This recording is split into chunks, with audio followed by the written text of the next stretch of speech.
Hi everybody and welcome back to my channel. My name is Sherri. I am the founder of S Nutrition. I'm a nutrition coach, running coach, personal trainer, fitness instructor, basically a jack of all trades and a master of some. Welcome back to the running series. These are our Thursday videos. If you're looking for more plant-based and vegan nutrition stuff, then go on to my Tuesday videos where we have the vegan and plant-based series over there.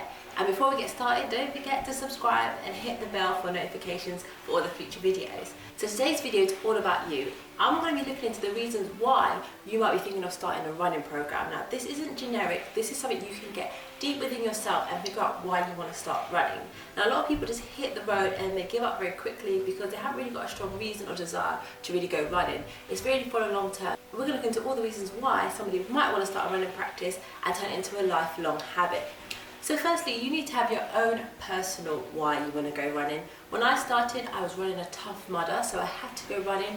Online it said I had to run a 5k 3 times a week, so that was my starting point and that was my reason why. I had an end goal in mind and I wanted to start running so I could do well and finish the race and not be too tired. So that was my, not even just my goal, that was my why. I was like, I'm going to finish this race, I'm going to do well, and that then turned into an end goal because then I had a time limit and a time frame.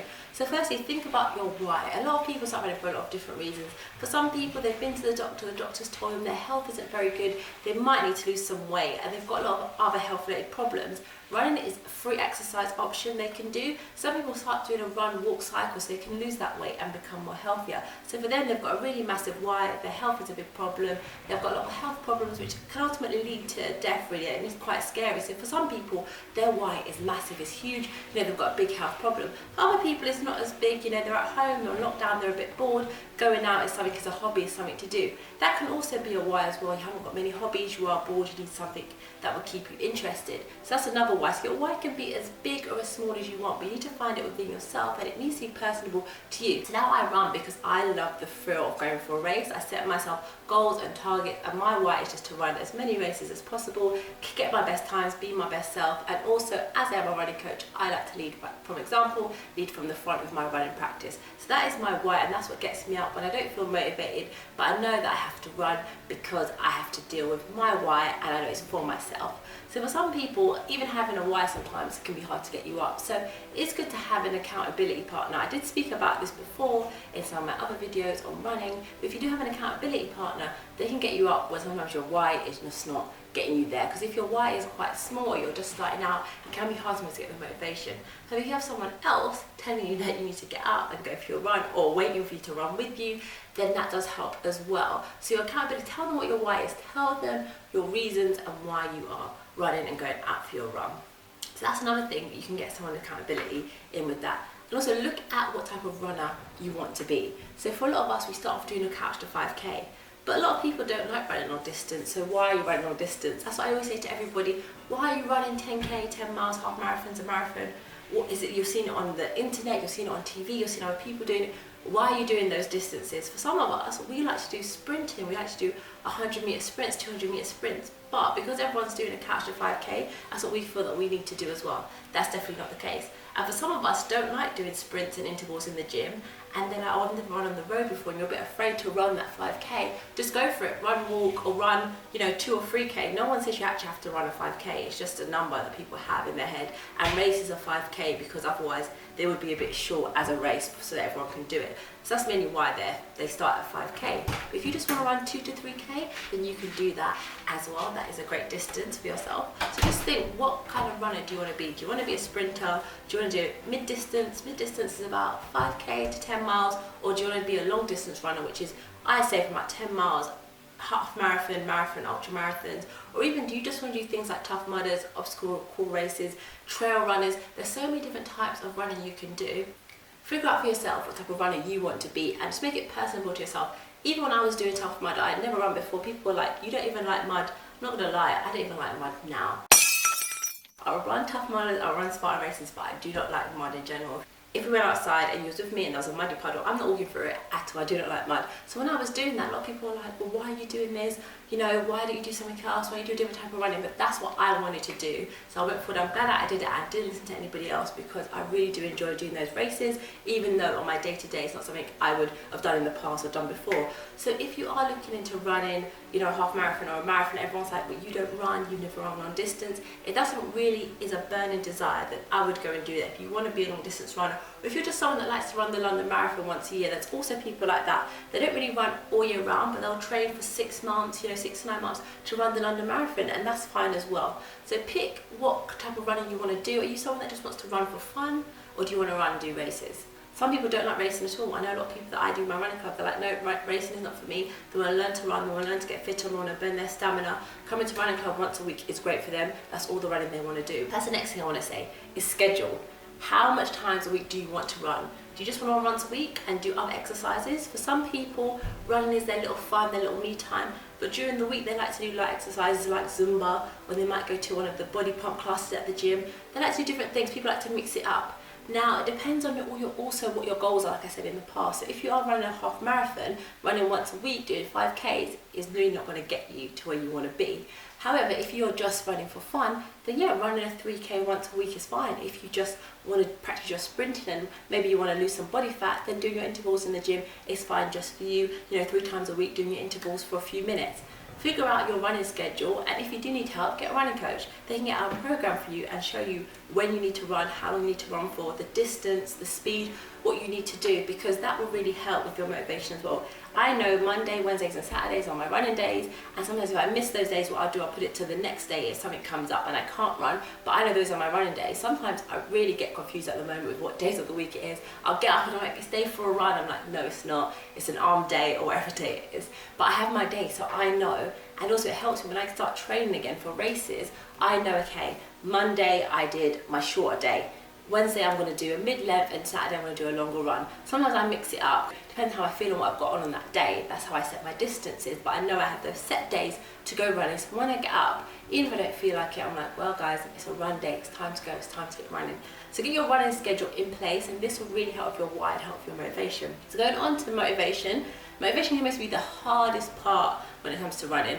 Now actually getting on the road and going for your run is not that hard, especially if you're doing some kind of run walk, you know, 5K or run walk a few miles, then running is not that difficult. Physically, we can really do that. However, the mental and trying to get through it, the motivation to get there is where it gets a little bit difficult. So you need to find things that will motivate you, and this is where your why comes into it, and your why will help. So say you're getting up, you're having a really bad morning, the best thing to do is think about firstly your why. Why are you running? Again, if you've got a big one to do with like your health and things like that, that can definitely spur you on because you're thinking, okay, I need to avoid getting ill and things like that.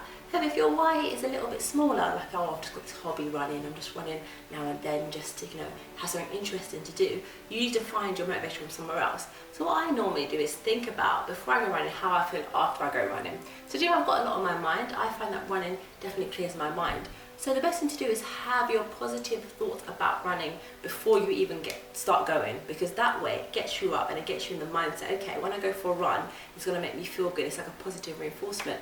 Also, when you get up, have your running gear right there next to your bed. So when you get up and you put your running gear on, you know, what else are you going to do? Maybe you'll do a workout instead, you do something like similar to running, but you've got your workout gear on. And to be honest, once I've got mine on, I really am just going to work out, because my workout clothes can't really be worn like anywhere else. I've got my sports bar on, my leggings on, and my trainers. I'm not really going to go shopping like this. And also, I normally work out before I've done anything else. So I need to do my workout. I can't eat breakfast, you know, do anything else.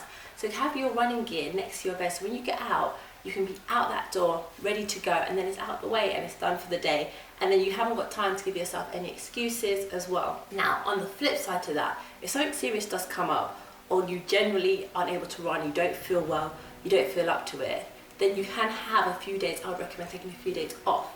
Now, I wouldn't recommend running when you are in a really bad mindset sometimes, or you're not feeling well, you've got family emergencies. Some things have to be prioritized. So you can give yourself, you know, a little checklist and say, okay, I will not run if this comes up or if that comes up. That way you're not giving yourself excuses per se, but there are valid reasons why you're not able to run, and then you're not hard on yourself and you don't feel guilty for missing a run.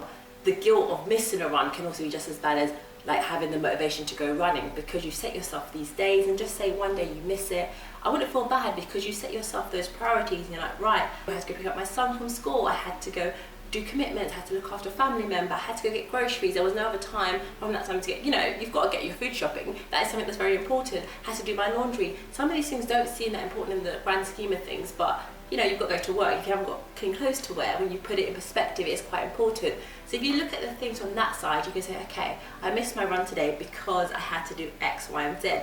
However, you don't want to make it an excuse and turn that into a habit that you've missed your run now for 2 or 3 weeks, and therefore it comes into a habit. But now and then, if you've got other things and other commitments, then I would say make sure you write it down and say, well, I missed my run today because I had to do X, Y, and Z. And it might be a planning issue, so maybe the next time you could plan your time better so you get your run in and do everything else that you have to do as well. So even though I went over the why, I didn't go over the actual goal setting. So when you set a goal, the thing you want to do is set a SMART goal, especially when it comes to running, even if you're just running as a hobby. Set yourself a goal. So SMART goals mean it has to be specific, has to be measurable, has to be achievable, has to be realistic, it has to be time-based or time-bound, time-focused. Now, the thing with a specific goal, especially if you have such a small why, you could just say, I want to run 3 times a week for 3 miles. That's specific enough. And you've measured that. So you're running 3 times a week, 3 miles, and you set your days. I'm on Tuesdays, Wednesdays, Saturdays. Those are your 3 days. And then you want to make it achievable. Can you run 3 miles so far? If not, you're going to say, I'm going to do a walk run, or I'm going to run 1 mile, and next month I'm going to do 2 miles, the month after I'm going to do 3 miles. That is more achievable because you can do that. And again, achievable and realistic are normally round about the same thing. Make it realistic for yourself, and then make it time bound. So if you're going to say, okay, for the next week, I'm going to run 1 mile, or if you're not even there yet, these first 2 sessions I'm going to walk run, but the last session I'm going to run the whole mile. Make it very simple and easy. Now, if you have a bigger goal like a half marathon, you're going to have to set that from the day the half marathon is and work your way backwards to set your goal. Because by the time that half marathon comes, you want to be as close to running that distance as possible. However, if you're 6 months before you've never run a day in your life, you're going to need to look at how you're going to get from never running to then running 13 miles without stopping. And you can walk run a half marathon as well. Don't let anyone fool you into believing you have to run the whole thing. They do give you 4 hours to do it, so you can walk run it as well. So depending on your goals and what the time is you want to run that in, then that is totally up to you. But I would definitely set some SMART goals, whether you're running just for fun or even if you're running a big goal, because it does help you stay focused, helps with the motivation, and it also helps as well if you do have that guilt if you don't go for a run, because you know what your goal is, and if you're getting there, then you know that you can go one day with missing it because you know you can get there on your next run. And lastly, have fun with your runs. Make sure you enjoy it, whether you're training, not training. I found that was one of the mistakes that I made when I started running. I made it very hardcore. I did a lot of training runs, and in the end I wasn't really enjoying going running. I was like, okay, if I don't make this time, I'm not going to enjoy it. You need to make sure that as much as you're hitting your goals, you're also enjoying your runs, because otherwise it's just going to become tedious and a chore, and we don't run as a chore. For most of us, it's not our job, it's not something that we do. Even though I run races because I enjoy it, running coaching is my job, is my role. I don't have to be a runner to be a running coach. A lot of people know this. A lot of running coaches don't necessarily run themselves, or the athletes you see, a lot of their coaches don't run as well. So running is something that I enjoy. I do as my hobby, do my races, I tie that into my professional career, but it doesn't have to be. So then don't put too much pressure on yourself as well with the running, because actually you'll make it less enjoyable and you won't have any fun.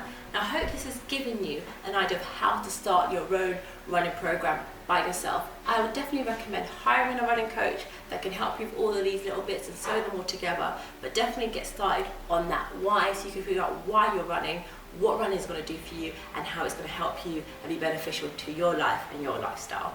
Thanks guys for tuning in. I hope this video has been beneficial to you. Please share with anyone you feel might enjoy it. Don't forget to subscribe.